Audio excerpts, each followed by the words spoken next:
Hello once again. Welcome back to the channel. Welcome back to Entertainment Recast, the podcast offshoot of our YouTube channel, Entertainment Rebooted. I am, you can already guess, joined by my esteemed co-host, none other than DJ. Say hi, DJ. Hello. All right, DJ. The topic for this evening is industry PR. And specifically, let's talk about what certain studios are doing wrong, like really, really wrong, and what certain actors, it seems, because it doesn't seem to be a studio thing, but individual actors are doing right. So let's talk about that. Let's talk about bad PR, like a clear example immediately. Disney is falling apart. It continues to fall apart, and I think that a major aspect of that is their PR strategy. What do you think about that? I don't think they have one. I honestly think they're running by the seat of their pants, and I think this is a direct result of their ineffective PR. So Disney is a good one to start on because their PR, like the way they've done it, has changed considerably over the decades that they've been around. They've been around since the 1940s, around a long time. So there has been significant change in the way they handle PR. In the early days of Disney, Disney actually made a lot of war propaganda, Right, for the Allies. And so politically, you knew exactly where like kind of they stood. They stood on America good guys, and their PR often was one of two things. It was either a radio or television interview with Disney himself, because like he refused to have PR people. He was his own PR man. Or it was him doing a special where he just talked to the audience about what they were planning to do. So a lot of the public's interactions with Disney were in those two venues. He handled PR pretty much entirely by himself. Like, he just did his own thing. and he was pretty good at it. He was really good at it. Like he could appeal to the regular American citizen. One of my favorite things of him is him doing a PR campaign for the Epcot, the economic community of Economic Community of Tomorrow. it's not economic, something community of tomorrow. I can't remember what the EP stands for, but it was originally meant to be like a city planning guide where everyone would have front yards and park in the back, and everything would be like underground for driving, and it was like this really like futuristic way to look at modern cities versus nature and stuff. It was a cool idea, but he like sits there and passionately explains it in such a novelty way that you're just enamored by it. He's just talking about a pet project, and you're like entertained by it because just the way he spoke. That is an amazing gift. And once he died, Disney has never really gotten it back. I've seen actually lots of interviews of like actors from like the 50s and 60s from Disney, like all over the place. I don't think Disney has had a cohesive plan of how to handle their PR with their cast since Disney has passed away, because there's just been inconsistent as all since then. I think probably the most consistent that Disney has been with their PR is with their television in the 90s and the early 2000s. Yes, when they started their child Disney stars. Channel, when they started the Disney Channel had good PR, and that was when they started to get like they started to do activism. Like they started to have like they would things they would do in the show. This has been done. Like they talk an episode about drugs or things, especially it's very common for teen drama, especially in the 90s. A lot of PSAs about talk about drugs, talk about like drugs, sex, guns, violence, inter-school violence, bullying, gangs, racial issues, things that were legitimate things that should be addressed. And they would often have PSAs after the episode where the actors would like talk about it. Like, hey, find friend group. If you've experienced this, talk to your parents, talk to a counselor, Yeah. They would try to encourage you to like to do something with it. That was really cool. Like that was their PR thing, was like really good. And then after, like in the mid 2000s or 2010, Disney started to just like kind of go off the rails, where they were getting really preachy about stuff, where it was less about, hey, talk to somebody, or, you know, seek professional help or talk with your parents. It was like, we actually know the correct answer. Do what we say and you'll be better. Be better. Do what we want. And they started getting really like cultish almost, like we are the right way to do things. And if you're doing it any other way, you're wrong. Well, yeah, they started developing the Disney child adult. Yes. And they started creating these like mantras that were like incredibly like, well, one of them was like, if you're not anti-racist, then you're still racist. And I was like, what does that even mean? Like, they would come up with these platitudes that would just like not really mean anything, but it was like they became mantras that they would just repeat, and then people would start repeating them, and they still didn't know what they meant. It'd be like, water is wet. Water is wet. Water is wet. And everybody's like, water is wet. You're like, why are you all saying this? What is wrong? I don't understand. Why is everybody saying water is wet? What does this have to do with anything? It's like, well, you do not believe water is wet? Well, I mean, yeah, I guess water is wet, but what does that do? Well, you're not committed enough to it. It's like, calm down. Disney really started shoehorning like what they thought was right, and they were the only path. And if you went another way, you were wrong. And a lot of their PR like tours of like their people were talking like that.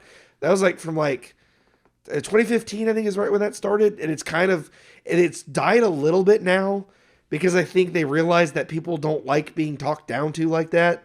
Like, people are like, hey. I would say that individual actors have come out against that kind of rhetoric. Yes, but in it's groups, clear that like there's whole films. Yeah, like when they talked about films, like, well, this film is, there was one, Wrinkle in Time.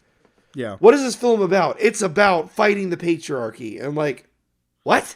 Which isn't the purpose of the book. That also doesn't happen in the film. Like, they fight an evil entity, not the patriarchy. That's not even what they fought. Like, what are you talking about? If you want to fight the patriarchy in a film, that's fine, but that's not even what happens. Like, there's no metaphor here. It doesn't even work as a metaphor.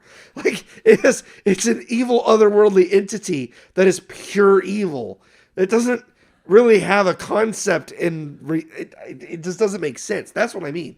And then all the actors involved would also be like, well, that's what it's about. It's about fighting the patriarchy. And you're like, but it's not.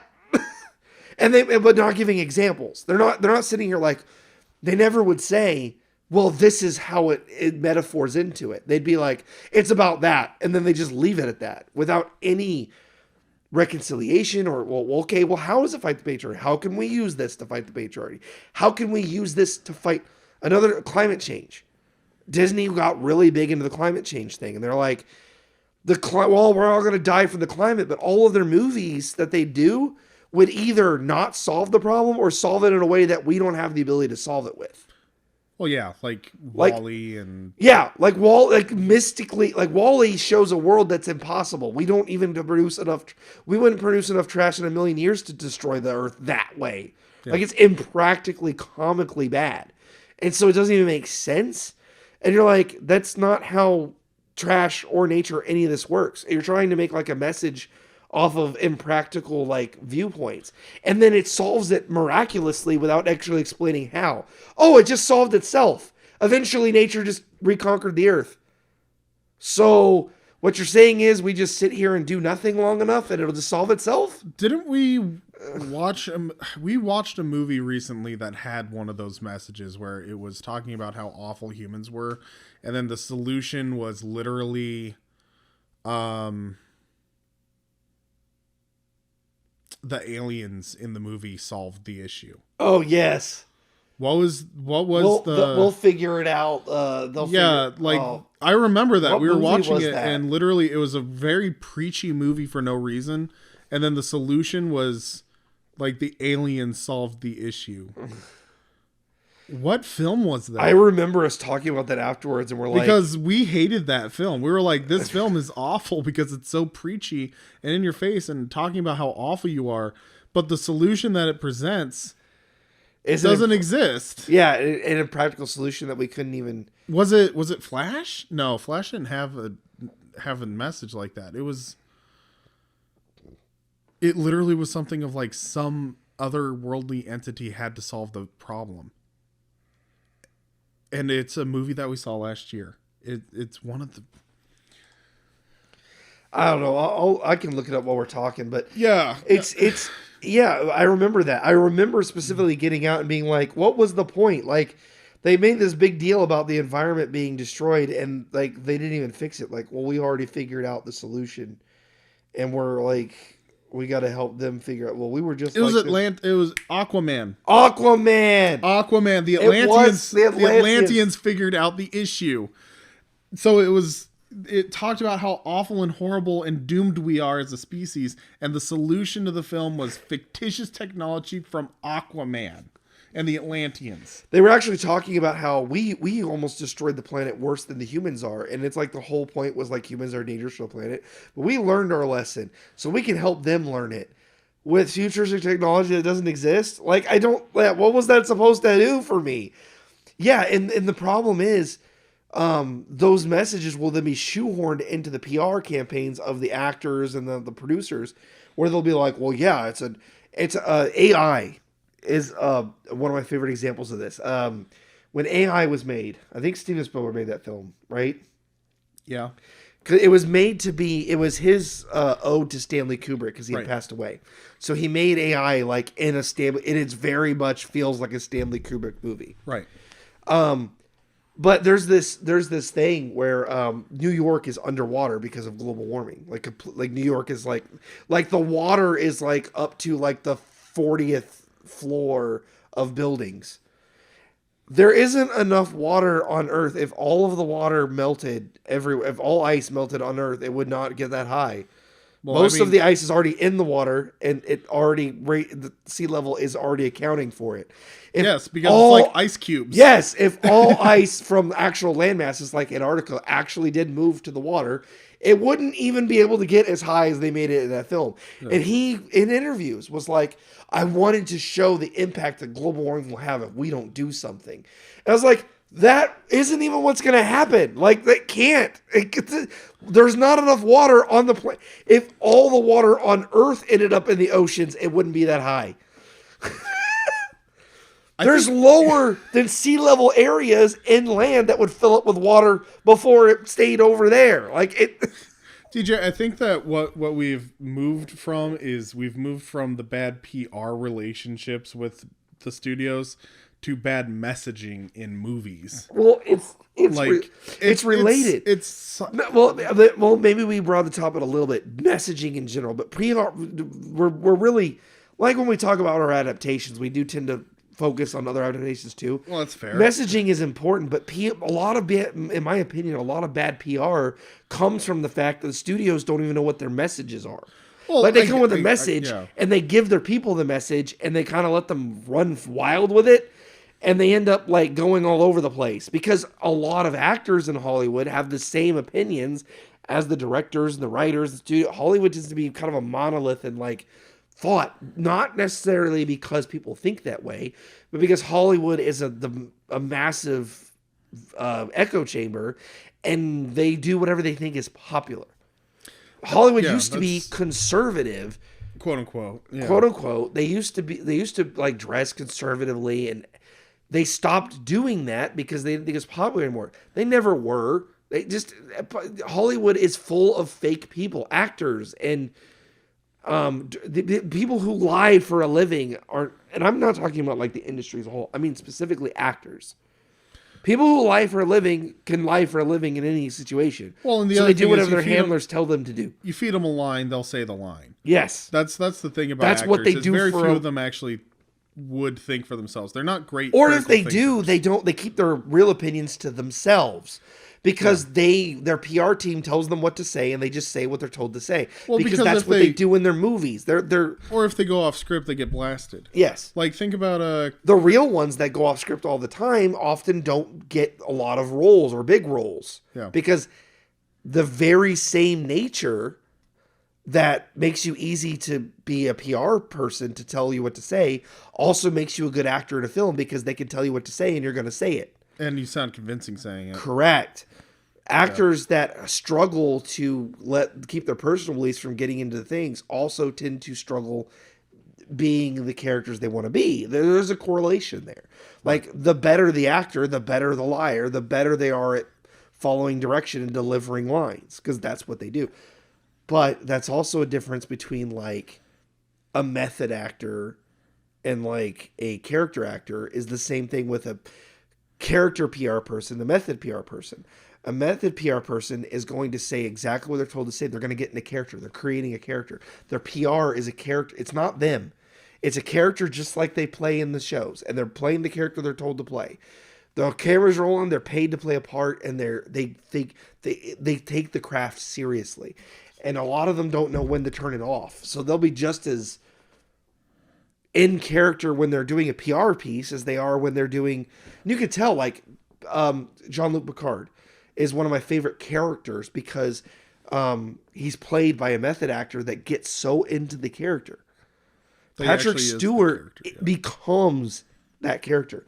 It's the same in his PR. And you see his PR campaigns, it's not him. It's not like Patrick Stewart saying the thing. It's like he gets into a character and, like, portrays it. And it sounds so convincing, and it's really good. He does well in commercials too for the same reason. He's a very convincing character. Whereas, like, a character actor who's, like, good at playing a specific type of character might struggle a bit with PR because they really play themselves or only know how to play one character. So when they get a PR situation, they get a little lost. Sure. That's how I feel about Spider-Man, the newest one. Tom Holland. Tom Holland. Yeah. He was really bad at not letting things spill. It was notorious. They made fun of the fact that he would constantly drop leaks, and they'd have to, like, drag him off stage. And they're like, well, it's a publicity stunt. I was like, yeah, except for they actually censured him at one point, legally. Oh, yeah. Because he wouldn't stop doing it. They had to put a legal censure on him. That's not a stunt. That's a dude, shut up. Hollywood has some unwritten rules. And one of them is you don't spoil films. Well, the other thing actors, too, you can't get any. There are films that will come out and no one knows. You have 50,000 people work on a movie and no one knows the plot of this film. That is some hush levels of stuff. You don't break those kinds of codes. PR matters in those situations. Well, the thing about the silent rules of PR and stuff like that is, I think that modern Hollywood has kind of lost a couple of the key points when it comes to good PR. This is kind of what I wanted to talk about, was specifically, like, Hollywood's public relations with the public. Yeah. Not necessarily the messaging, not the overarching, like, the political crap. I wanted to talk about how they handle the public in regards to their films. Part of the reason I brought those up is because that directly correlates to your point. And I'll let you go on this because I know you have some feelings on this. But we talked about, in a lot of our podcasts, we've talked about, like, studios not respecting fans. Right. By making things that crap all over their fandoms. They still do it, but the PR used to be, sorry, we understand it, or they would be a little more honest about it. Yeah. The PR now has become, well, the fans that are wrong. You guys are wrong. Yeah, you just don't appreciate what we did for you. Yeah. The reason I brought the other stuff up is because a lot of where that comes from is this narcissistic view that they know better than us. And their messaging, it started with the messaging around 2015, 2018, they started being preachy. We know better than you, and they start their films and TV shows started to be a lot more on the nose, and were really hammered into. They were heavy-handed. They were heavy-handed. They stopped respecting the audience's suspension of disbelief. They stopped respecting the audience's ability to comprehend things. They started spoon-feeding audiences material. Like, it used to be like an occasional thing, but it became the point where every aspect of Hollywood is disrespecting the movie watchers. Well, They're disrespecting they're insulting your Yeah. intelligence. They're insulting the things you love. They're insulting your politics. They're insulting your morals, your beliefs, everything. It's like, it didn't matter what it was. Well, they make it into a personal attack. Yes, Like exactly. They make it a thing of literally, I signed on to this thing. I'm getting paid for this thing. It is good, therefore. If you don't like it, you're the problem. You're the issue. Yes. You need to go away. And that's why I wanted to bring Yeah. a lot of that up, because it's a pattern that has continued. There's a trend there. It didn't just appear out of nowhere. They didn't just one day go, let's attack the fans. That's a great idea. It's What been happened? kind of brewing. Right. What happened is the studios got slowly taken over by basically Disney adults, and different studios got taken over by fans who wanted their fan fiction, their ideas to become the reality. So the people who hate the way things went, you know what it is? It's like if the new writers of Avatar were people that shipped Katara and Zuko. Yeah. Katara Zuko shippers. Like, not necessarily. Now, this is just a soft example because there are people that literally hate the material. But what I mean is, like, it's like every industry has been taken over by people that just don't like the way things went and they want their version to become the canon. And some people who just outright hate the material slopping all over it with their ideology. Like, you got people like, I don't care. Like, people are allowed to have their opinions. I don't care. Like, if you want to believe whatever you want to believe, that's fine. If you want to share it, if you even want to throw it down people's throats, you have the right to do that. I'm not saying you can't. I'm just saying you probably shouldn't, especially when you're taking something someone cares about.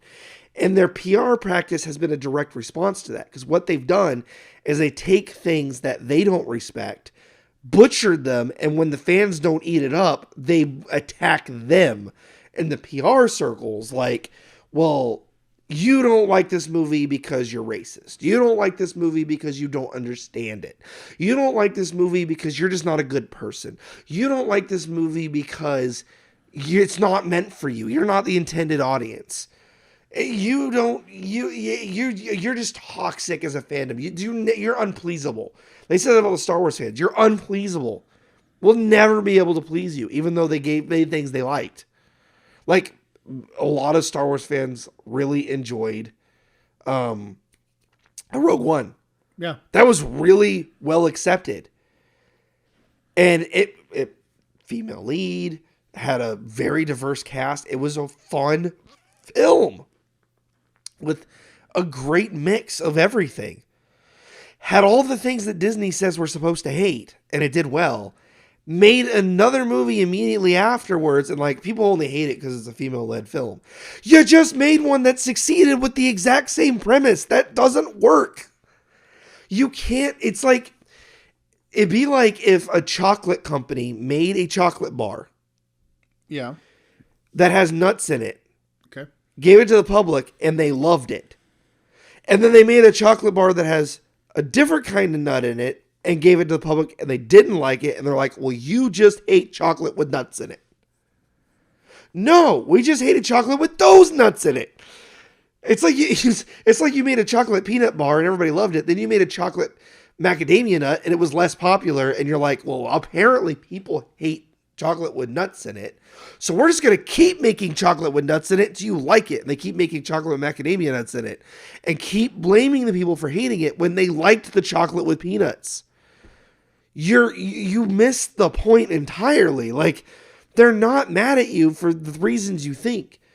But the problem is, I think the people at Disney really believe that's why people hate it. They actually believe that. That's the problem. Well, and that's And so they stick to it with reckless abandon. Well, and that's a PR issue. Mm-hmm. That's kind of what we're getting at here. Like, what Disney's strategy has become. Disney has adopted it. Warner Brothers adopted it. Sony, Marvel has adopted it as well now. The response when you make a bad movie and it is not received well is to blame the fans. That's always what it is. And the thing is, it's because they keep trying the same thing over and over and over again. So as a result, their PR hasn't changed because their strategy has not changed. Right. So recently there was an interview with a couple of the stars from Madam Web. Madam Web has flopped spectacularly. Yes. Like who just thought? from the trailer it's going to be bad. I know, like who would have thought? Who would have thought Madam Web, a movie nobody asked for that had a terrible trailer and a terrible ad campaign, right? That was brought to us by the same guys who wrote Morbius, a universally panned film. Okay, so real quick to interject there, you made a great little statement there. You just said that, you know, Madam Web, a film nobody asked for. Nobody really asked for a lot of films, but if you make a film nobody asked for, you need to make a dang good hard case why we make it. Yeah. I'm not saying you can't make a film. I'm just saying if you're making a film nobody wants, you better make a really strong case for it. Because some of the classics of all time have been films nobody asked for, but they were made well, really well. They made it. It's an argument. Make an argument for your film when you make your film. Well, it's this. Like you made an argument why this film shouldn't exist, while nobody asked for it. That is a recipe for disaster. Well, it's like Iron Man. Nobody asked for Iron Man. Yep. Iron Man wasn't that popular of a character, but when they made the movie, it was amazing. Yes. And so as a result, the PR was really great for it, and they ended up spawning the entire Marvel Cinematic Universe. Nobody asked for that film, but it was a good film. The problem is that what's happening is that Disney is purposely making films nobody asked for. In fact, they're making movies people are purposely not asking for. Actually, they're making movies that people are asking them to stop making. Exactly. That's what Disney, I mean. Like, stop making these movies. It's literally, you walked into a McDonald's and you're like, I'd like a cheeseburger. And McDonald's like, no, you don't. You want a chicken sandwich. No, like, you want a fillet of fish. Yeah, but like, no, Yeah, I want a cheeseburger. And they're like, no, you want a fillet of fish. I'm like, McDonald's, I want a cheeseburger. Like, here's your 5 packs of fillet of fish. I'm like, I don't want these. Give me. And then they're like, and then the person at the counter goes, well, you just don't understand how good fish is. And you should understand that filet of fish is a great thing. And you should like it. And it's your fault you're not enjoying what we gave you. And it's like, that's literally what they're doing. They're giving you a product you did not ask for, yelling at you for not appreciating it. Well, and it's also a thing, too, of it's not just like, oh, yeah, here's a filet of fish. It's more along the lines of like, it's like, I came here for a cheeseburger. I want beef. I that's what I want. I want beef sandwich. Here's a fish sandwich. I wanted a beef. Like, I like your cheeseburgers. I don't care for your fish because you make good cheeseburgers. I don't come here for the fish. And then they go, guess what, guys? We made you what you've always asked for, what the fans have demanded, and what they need. Here's a fillet of fish with tuna on top. Right, so they give you what you didn't ask for and ruin it anyway. Well, and then they double down. The opposite stands true. If you went to McDonald's and asked for a fillet of fish and they give you a hamburger, it doesn't matter. You're walking into a store paying for a product and they're giving you a product you did not ask for. Yeah. And it's not even just like a one-person thing. It's like an entire town. Let's raise the stakes. A McDonald's is in a town. Well, yeah. Sorry I'm picking on you, McDonald's, but I do like you. But McDonald's is in a town, and you go up to the store and everybody's asking for cheeseburgers, and they just keep making filet of fishes, and that's all they're making. And then they wonder why people stop going. And then people stop coming. And they blame the people for stopping going to the McDonald's that only serves filet of fish. And then they go under, and then the McDonald's goes under, and then the press release is, people just don't understand filet of fish. The health benefits. It's better for them. They want to die. Yes. They want to be unhealthy. They're too addicted to their unhealthiness in order to change and truly embrace the health benefits of the filet of fish. If any restaurant did that to people, they would immediately leave and never go back. But when the movie industry does it, people will make excuses for them. Like, well, you're just not... And it's like, and I love this too, and like people will defend billion-dollar corporations because they have the same ideology as them. I was like, or they defend them for no actual reason. It's like, bro, I understand that Disney hires like crap writers and talentless people. They're not going to hire you just because you defended them on Twitter. Yeah. Stop looking for a job. They don't care. Yeah, it's wild because people will be like, that was actually the best movie I've ever watched. I'm like, by what metric? And even people, I've talked, Little Mermaid was a good one for this. Little Mermaid's PR was a disaster. Oh, Little from the beginning. From the beginning. And then they immediately, like when people, now I will say, I will acquiesce. There were some really dumb people on the internet saying dumb stuff. Oh, yeah. But the problem is the studios projected them further. There was a small group of people on the internet that were like, I don't like that they made Ariel black. Very small.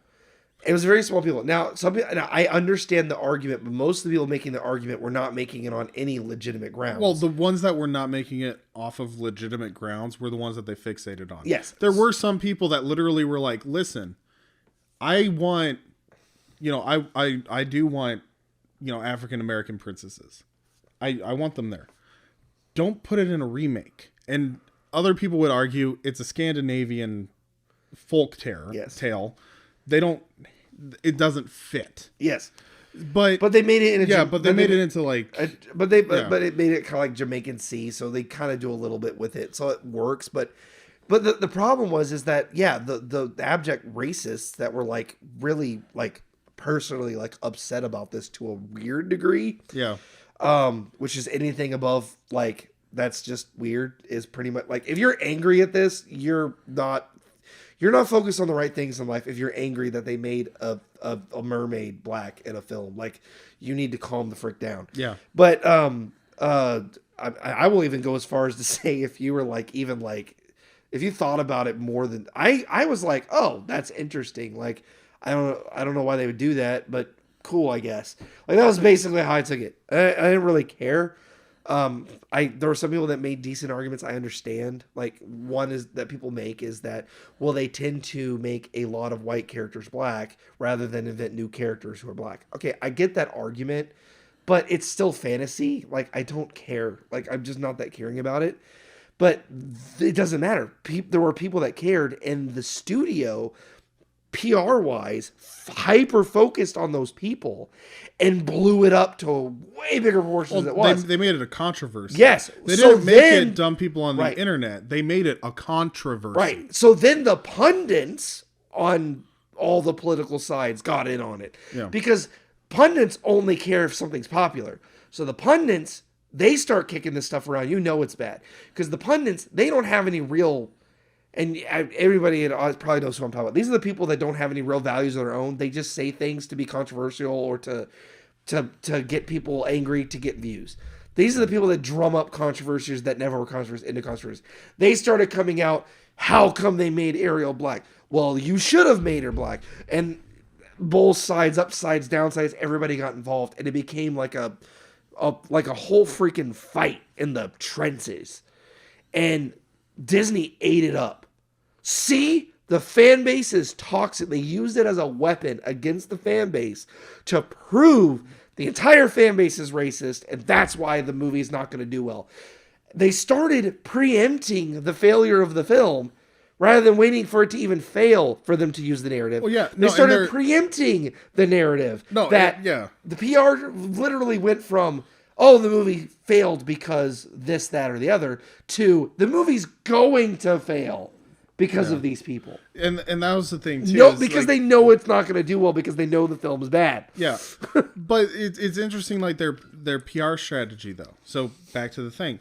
PR strategy for The Little Mermaid literally became, you kind of hit the nail on the head. They preemptively were like, if this fails, it's because of... Yeah. This controversy. And then they try to make the PR statement, this is a generational film. This is a film for black audiences. It is the African American movie of the year. It is if this is a cultural event. And if you don't like it, you're against the entire culture. And the funny thing is several films have both succeeded and failed regardless of that. They use the same narrative. Black Panther did really well. Right. But Wakanda Forever, the second one? No, I was thinking of give me a second. I'm gonna remember this. That's actually, I'm going to get to that point in a second, but also the Wrinkle in Time. Okay. Wrinkle in Time was like, people didn't understand it because it was a feminist film against the patriarchy and it was black female led. That's why people hated it. But then Black Panther did really well and they couldn't use that excuse. Wakanda Forever, they literally rolled out the racists hated this movie and that's why it didn't do well.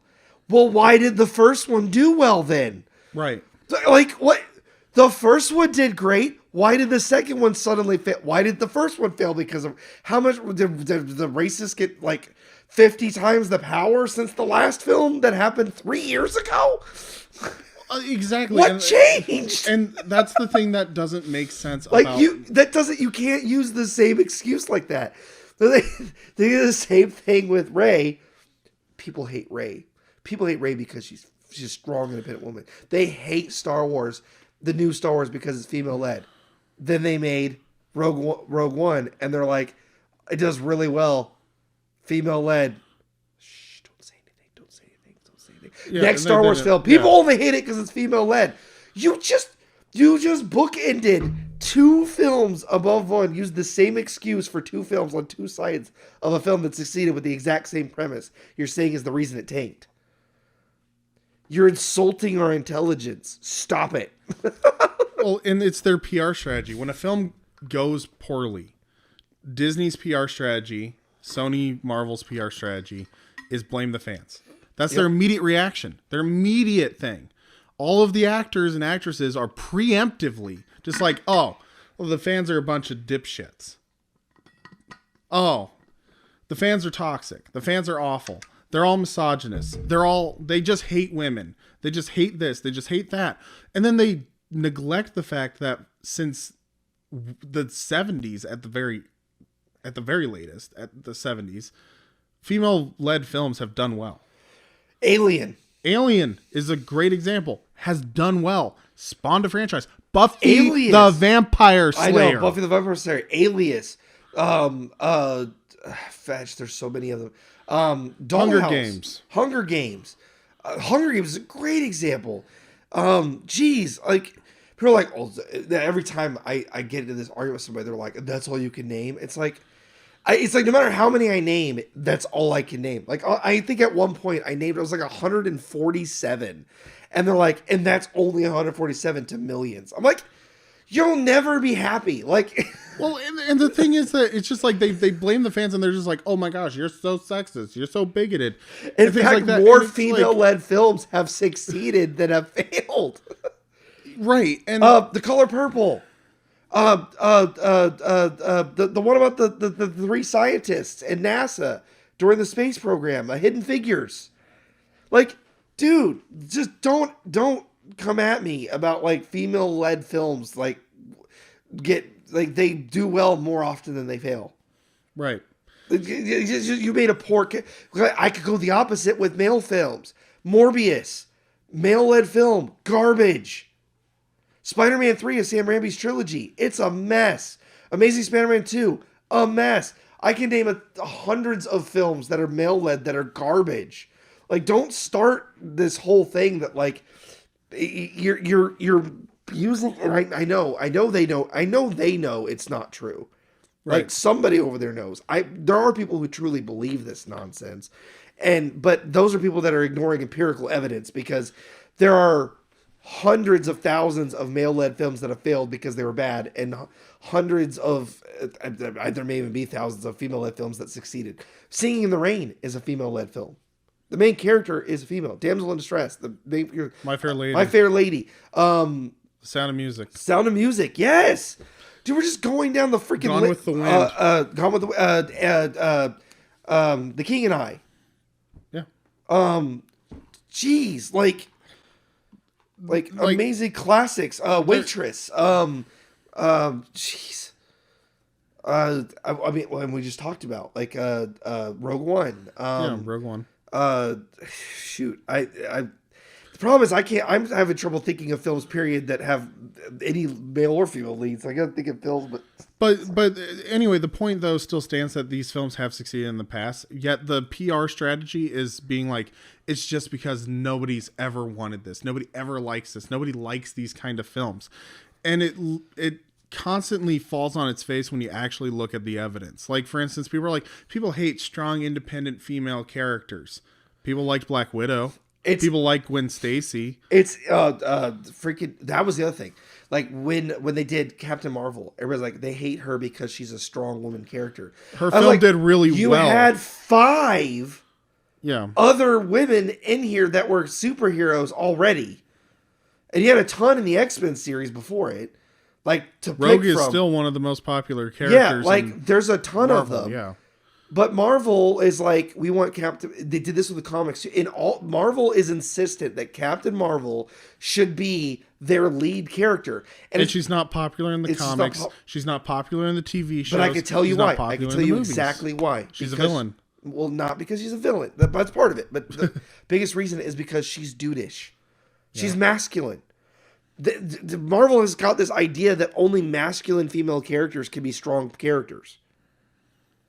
In a lot of mediums now, a strong female character is either masculine or lesbian. Right. They can't be in a relationship with a guy because that would undermine her authority as a character for some reason. Like that doesn't make any sense. I'm not saying you can't make characters that are lesbian or strong independent women, but the problem is there are also strong women who are married to men. Like that's a thing. Like why are you Scarlet Witch is a very strong character. You're throwing off an entire group of people. Like this, and this comes down to, we talked about this a little bit off camera, but you made a great point of this. It's internal bias. People will talk about, and these people were the ones that you don't understand your own internal bias because you don't understand yours. I am well aware of any biases I have. I know when I feel something that doesn't feel quite right. Oh man, I had a feeling of like somebody crossed the road. I feel like they might be in danger. I don't know if I should feel that way or not. Like I get that, but this is like new levels of where they're like, they literally don't think that characters can be a certain way unless they're the way they think they should be. Women can only be strong characters if they're lesbians or masculine. Feminine women cannot be strong characters. That's internal bias that you're like putting into your stuff. And you're like, but you're like saying that this is the only way. But it conflicts with the feminist ideology. That's, you can be feminine and strong and independent as well. Like those go together. So it like clashes. So you end up with these characters who are super Mary Sues, who never struggle or have any problems, but constantly complain about their struggles and their problems that they don't actually have. Right. Captain Marvel did that. The whole film, it was like, she's oppressed by the men. She's oppressed, but she's never actually shown being oppressed. She's actually shown being a really strong character who can't make mistakes or do anything wrong. So they make her strong, independent woman who no need no man, who can't do no wrong and is perfect, but is supposed to be on the struggle bus. And that does not work together. So it creates a character that doesn't work. Well, like it doesn't make any sense. Yeah, it's poorly written. Like the thing is that there's a lot of poorly written. And the thing is that a lot of these bad PR situations happen from really just poorly written, bad message movies. The thing is that it's the point that I really wanted to try discussing was, why is it a trend now? And why do studios feel it is okay to attack their fan base and attack the people who are going into films rather than taking a loss with grace? Because it works. So this is but it doesn't work. Well, it does. It work. It does what they want it to do. So the Snow White, this was the one I'll end on because you brought this up before, the Snow White one, where she like tanked a movie based on her PR of the film. Well, yeah, I mean it's still delayed. Yep, it's delayed over a year. It was supposed to come out this month. Is it delayed because of her, or did they use her as an excuse to delay it further? That's a good question. If Disney is clever, they can you can use bad PR to your advantage. If you want a movie to come out later because you know it's not going to work in the time frame it's in, throw out a bad PR and tank it on purpose. There is a short in Marvel. This will be my last thought. There's a short in Marvel called The Consultant that explains a scene. There's a scene at the end of the first Hulk, the Incredible Hulk, where the after credit scene where Iron Man comes in, Tony Stark, and goes, "Hey, we're putting together a team." There's a little short called The Consultant where it's Coulson and one of the other agents discussing that the Avengers want to use Blonsky. The military wants to use Blonsky, Emil Blonsky, the Abomination, on the Avengers team. And they want to discourage it. So they specifically send Tony Stark to sell it, knowing he'll blow the deal. That is a really fun, like little canonical scene that just like is a little, to me, like a chef's kiss. That is a thing that people do in PR. They'll throw out a bad PR person to tank something so that they can get an excuse to get out of something. Maybe they want to get out of a contract. Maybe they want to do something. So you throw one of your people under the bus. Sometimes it's not even told to do it. You find a person who just can't keep their mouth shut and like, hey, so-and-so's tanking this film. Hey, get her off that and put her on this other film. We want that one to fail. Tank it. Put her on there. And she'll tank it. I don't know. I don't know if, because with the writer's strike and all that stuff, it may be that they're like, crap, this thing is going to delay. How do we get it delayed? I know. We'll put her out there. She'll say stupid stuff. Other people online will say even dumber stuff in response, and we'll make it their fault. Oh, you don't want to watch this film because you hate her because she's a woman, because she said stuff you don't like. I don't know if that's true, but it's just, like that's an example. Like you can easily turn the tides against your audience. That's what I mean. It does what they want it to do. I think the reason they continue to do it is because even though they attack the fans, it pisses off the fans still go watch their stuff. Even the last 3 Marvel films that didn't do as well still did pretty good for films that people were mad at the studio for. I mean, They pushed it too far because it actually started to hurt them.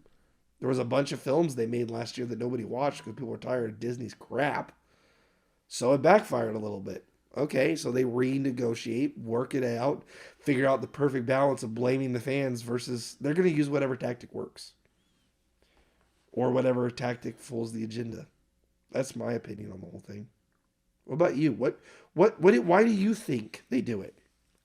Because I want to know why. So the why.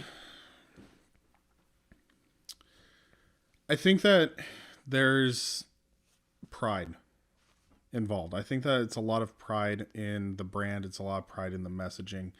And as a result, the PR people don't want to admit when they have done something wrong or when they have done something that is so radically off. So you think it's incompetence? Why I think it's manipulation. I think it's incompetence. I think that what's happening is you have hired a bunch of people for the wrong reasons to handle your PR, to handle your writing, to handle your directing. You've hired incompetent people. And most incompetent people, most people who are, it's like a pseudo-intellectual.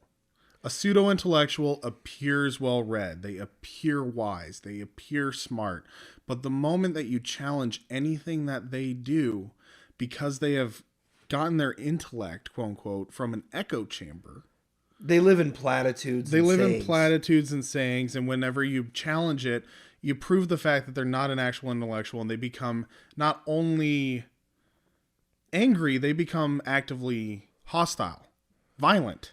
It's like a group project when you got that one person like who doesn't want to contribute but gets really angry when they don't get the grade. Yes. They don't want to admit that they weren't part of the team. Like people, when you challenge people's intelligence or challenge their knowledge or challenge them, period, they get very defensive. That's true. Yeah. So what's happening You're thinking incompetence mixed with reactionism rather than like proactive maliciousness. Yeah. So what I'm thinking is happening is they're hiring people who are incompetent, and the way that they're covering up the fact that they are actively hiring people for the wrong reasons, or they're hiring people for whatever political gain, whatever ESG gain, whatever it may be. You can hire somebody just based off of nepotism. You can hire somebody literally because Ryan Johnson is a good example. Actually, he's a very capable director. He's a very good director, and he's a good writer.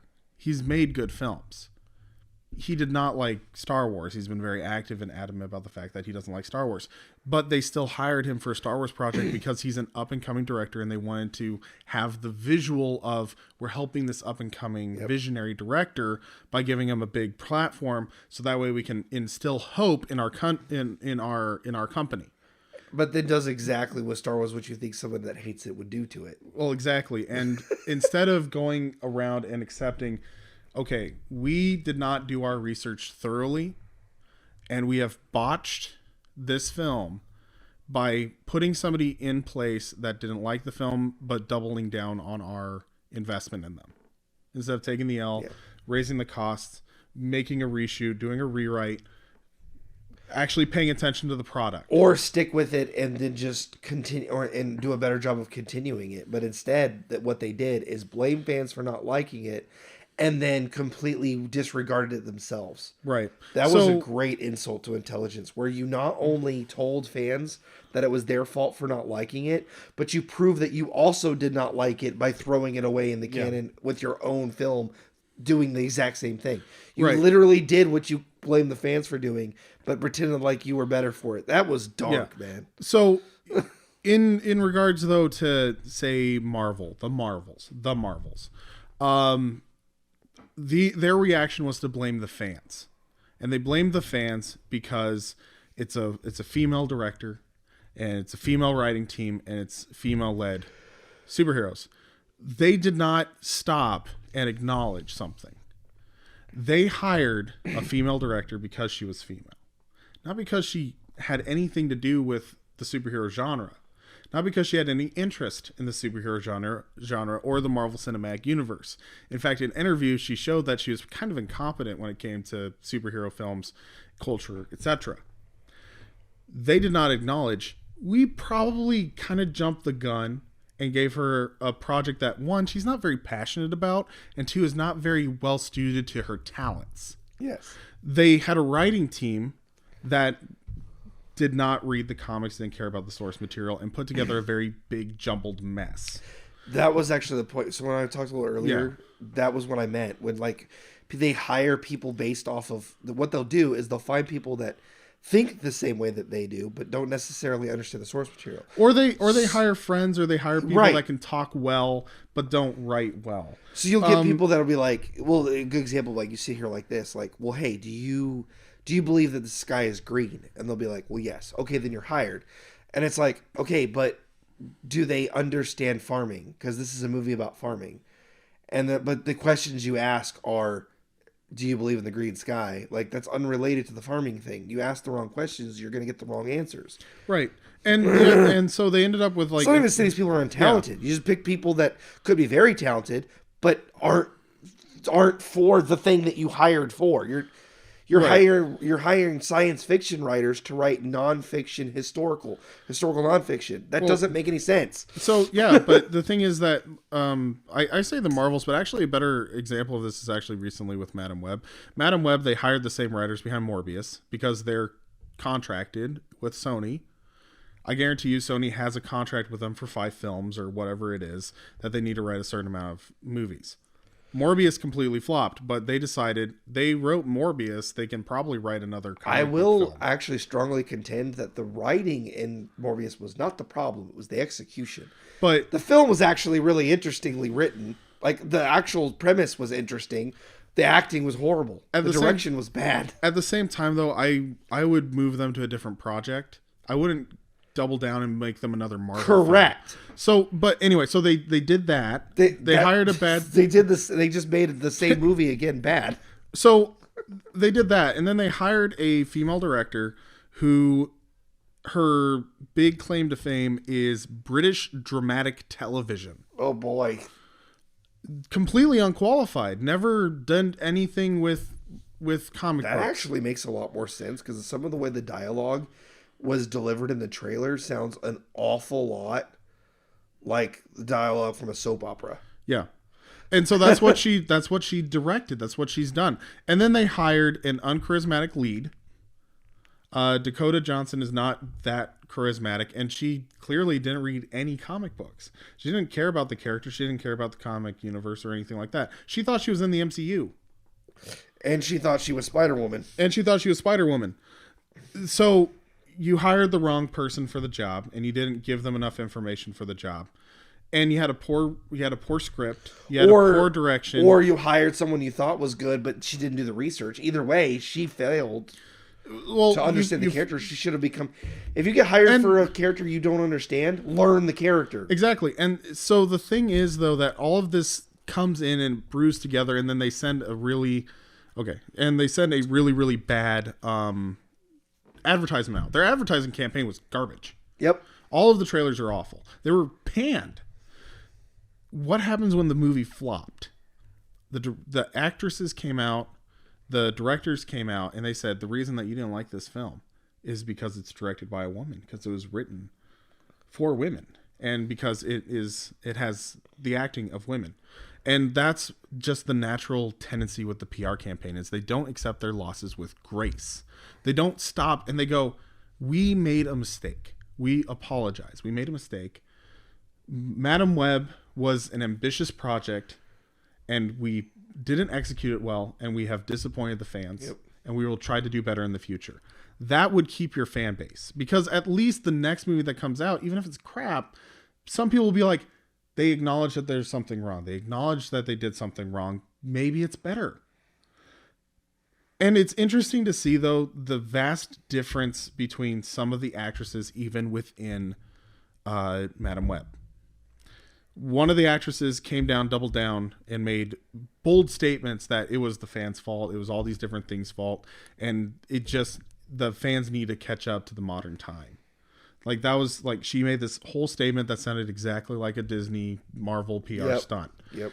And the fans came after her about it because we're tired of hearing it. We're tired of being blamed for the failure of a bad film. This is back to the restaurant thing. You're blaming us for you gave us the wrong product, and you're yelling at us. Yeah. Whereas, same film, another of the supporting actresses, Sydney Sweeney, comes out, and she acknowledges, and she says, listen, I was there for a paycheck. I got paid to be a Spider-Person in a bad movie. You can't blame me for wanting to get a paycheck, kind of thing. Like, that's kind of what her statement came out as, was like, it's a bad film. It's not good. Well, and she could have been the best character in the film, for all you know. Like, oh, wow, she actually acted in it. Yeah, but the thing is that she came out and she said, it's not a good film, and I'll forget about it. I'll move on. But to be fair, like, the Spider-Girls were actually way more compelling as characters. All three of them were way more compelling than the Did you see Madam Web? Yeah, I saw. Yeah, you actually watched it. They were actually pretty decent. The main character was the worst one. The girls actually, I mean, their characters are kind of poorly written, but their acting was pretty good. They did okay. Like, they did okay. Like, again, like, the direction was bad. So I don't blame the act. I will never blame an actor in a film for bad acting if everyone's bad acting. If everybody in a film is amazing and one actor's bad, that's a bad actor. Yeah. If you have a film where everybody's acting poorly, that's director. Yeah. That's the director's fault. So, but anyway, it's interesting to see, though, that Sydney Sweeney seemed to have more of the classic PR. And as a result, a lot of people are fans of her. Like, I don't really see it, but okay. Well, I mean, they're respecting her. But I will say I respect her more for admitting this is a bad film. It's not the fans' fault for not liking a bad movie. Yeah. And it's interesting because it's one of those things where it's like classic Hollywood would have just sat down and acknowledged, we're sorry, we made a mistake, we're going to move on. Like Van Helsing. Van Helsing wasn't as successful as they wanted it to be. and Universal didn't double down on it. They had a lot of plans behind Van Helsing. They put a lot of money into that movie. But when it didn't do well, they acknowledged it and they were like, okay, we're done. We're shelving it. We're going to move on to other projects. Yep. And we're going to move on from this. A good studio will acknowledge their L. Yep. They'll take the loss and they'll do it just graciously. Like anyone else with a product. If you put out a product that fails, you let the people know you didn't. Look, we'll do better next time. We're gonna try. We're gonna learn from this. We're gonna do better. It's just like any other product you buy. But for some reason with films, like we're just supposed to suck it up and take it. Yeah, is a bold It's a bold strategy, that's for sure. But the lingering effects of this, the problem with what are you really losing out on? The problem is as long as studios keep using this as an excuse, they're not going to do better. They're going to keep making crappy films and keep screaming at us. And we're just going to stop watching films, and we're not going to get good films anymore. Right. Because the people in the industry that do want to do well are going to get swept up in the nonsense, and they're not. What we need is more competition from other, not studios, other industries. Hollywood is an industry of its own. Hollywood, like Bollywood, is a separate industry, just like Korean filmmaking is a separate industry from Hollywood. Movie filmmaking is not a whole industry. It's several independent industries that are distributed. Hollywood needs to be challenged by another, and they are by foreign studios. Japanese animation studios are kicking the crap out of film.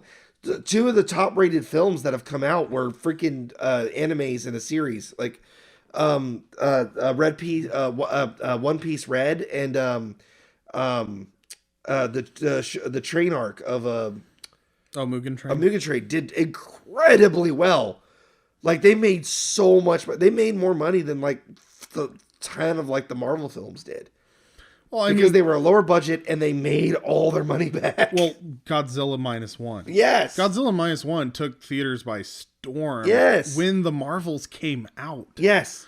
It was still doing well. Like it wasn't. These are other studios that are starting to kick the crap out of Hollywood from foreign affairs. What we need really is more studios like that. We need more competition in the market from the American market. We need like another industry besides Hollywood to come out. Even like Angel Studios has kind of does, but even they still exist technically within the Hollywood machine. Disney used to kind of be separate, but they exist within the Hollywood machine. Well, they kind of are the Hollywood machine. Well, they are now. That's true. They bought half of the other studios. Yeah. But yeah, it's the problem is that if they keep using this as an excuse, they're just going to keep making bad stuff, and basically American-made films are going to die, and we're just going to have foreign films that are good. Which I am okay with foreign films. Just like I like stories from different perspectives, but I would like still to see some from the American perspective. I'd like to still see some. I like American film. American film is different than other films. I don't care for British film. I've seen plenty of British films. I don't care for it. It's very dry. Bollywood. I've seen a couple of Bollywood films. It has a very distinct style.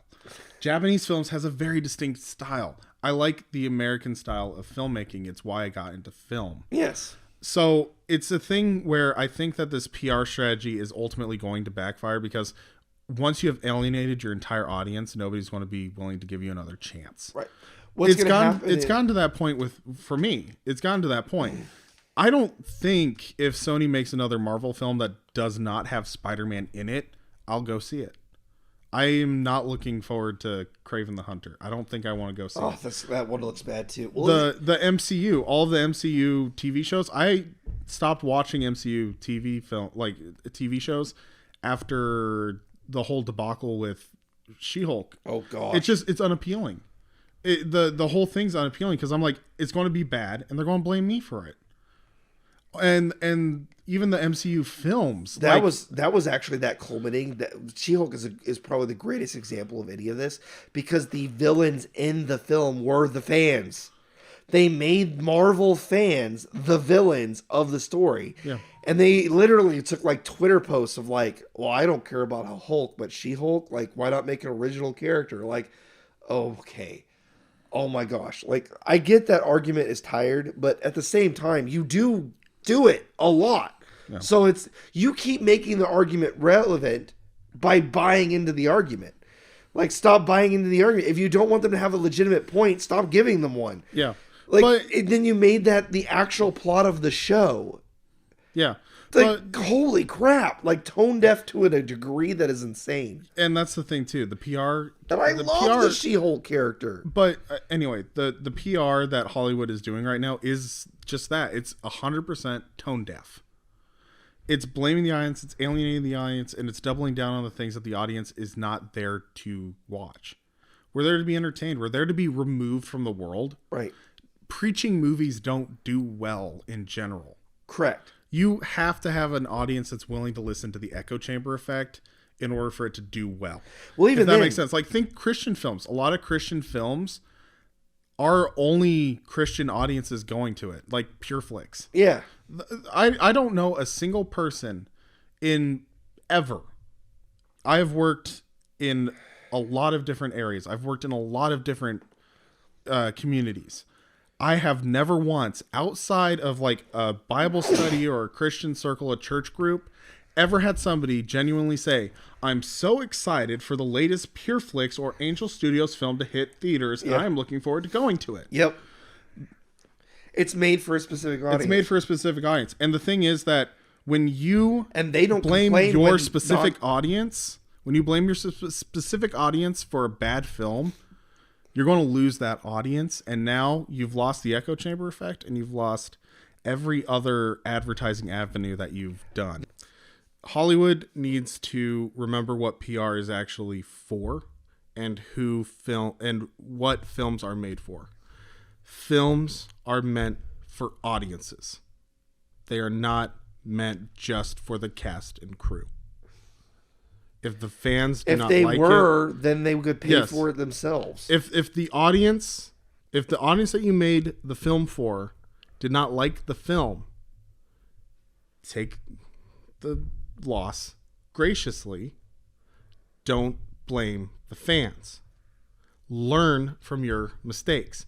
We do not make perfection immediately. Nobody does. Nobody can. Everybody makes mistakes.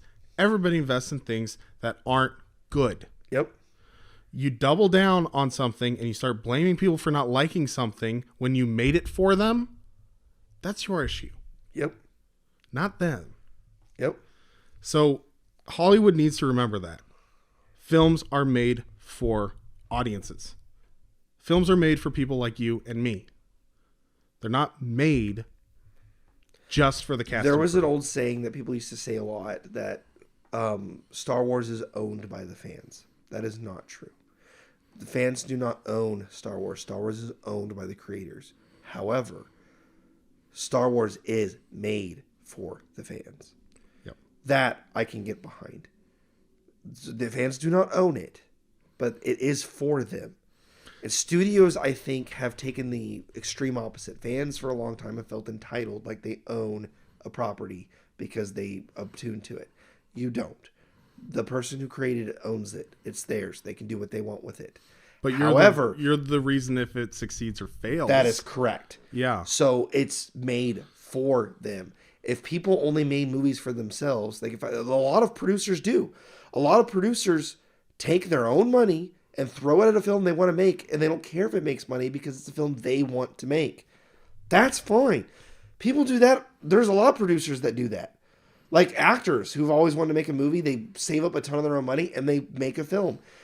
Sometimes they do well, sometimes they don't. But if the reason you made the film was for yourself, then okay, cool. Well, say that, but that's not what they say. They say the fans are the problem. Yeah. Well, think about these people will come up and go. A lot of the people who do that say that. Hey, this film didn't do well, but I didn't make it for the fans. I made it for me. I wanted to make this film. Consider this. What Happens Later was made by Meg Ryan, and it was produced by Meg Ryan and the other actor. They made it for themselves. Yep. And they put it into the movie theaters, and they had they put as much effort into it as possible, and the thing tanked. It tanked. It wasn't a box office success, and it wasn't a critical success. I don't believe. I know the audience score is awful. Yeah. But anyway, it tanked. Is Meg Ryan going off on a soapbox saying that the audience just didn't understand. No, She made the film for herself, and she went through and probably at the end of the day was just like, I produced this film because I wanted to act in it. I produced this film because I wanted to direct it. I made this film for myself to show that I could do it, and I did it. In some ways, a film can be an advertisement for your skill. Like if an actor wants to show off like say you have a comedian that's never had a chance to do drama and no one gives them one, produce your own movie. That's perfectly fine. Like there are alternative motives for stuff, but for the most part, films are for audiences. Yeah. Generally, that's what they're making. Now, a lot of creators think that's not true. They're like, "Oh, I'm making this film for me." Well, you sure complain a lot about it not making money for that to be the case. If you're making a film for money, you're making it for the audience. Yeah. It needs to be for them. And if you're making the film as art, cool. Don't complain if it doesn't do well because you made it as art. People didn't understand your art. Too bad. Get over it. Well, and the thing too is make it for the right reasons. Make films for the right reasons. If you're honest, make it for honest reasons. Be honest about what you're making it for. Well, also the thing is that if your immediate reaction is to blame the audience, if your immediate reaction is to alienate the people that you want to buy your film, you're doing it for the wrong reasons. You did it for the wrong reasons. I'm just saying, sorry, comic book movies are made for comic book fans. If you hate comic book fans, you didn't make it for comic book. There are a lot of people who make comic book movies who like the characters but hate the comics, and you can tell because they take the characters and Superman. He wanted to make a Batman film. You could tell. Oh yeah, he didn't have any respect for Superman, so he made a Batman film with Superman. Really interesting and neat. Clever, I like it, but it doesn't fit in the overall DC universe that they created. Yeah. Because when they get to Batman versus Superman, it's just Batman versus Batman. It's Batman with powers versus Batman without powers. They're the same character. It doesn't work. The dynamic isn't there. The juxtaposition of those two characters is dead because he made Super Batman instead of Superman. It's not Clark Kent. Superman is Clark Kent posing as Superman. Batman is Batman posing as Bruce Wayne. Yeah. That's the foil of their characters. But you made Clark Kent the Mask.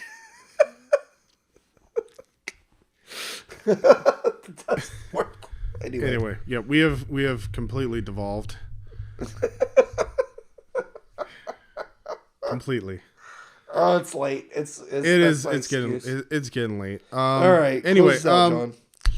Thank you guys so much for listening to this rant / podcast / DJ's manifesto. Yeah, pretty much. That's fair. I hope you enjoyed DJ's thoughts. Hey, you got something there. I monologued for 5 minutes straight, but you got plenty of time in there. 5 minutes.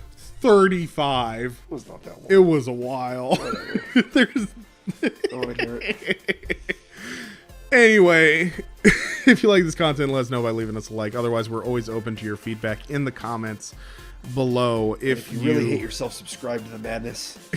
You can subscribe to the madness. We don't just do these podcasts. We also watch classic films and revisit them, bad films and rewrite them. We also do a new movie review every weekend. So if that interests you, be sure to subscribe and share us with your friends. Otherwise, we will see you guys in the next video. Thank you.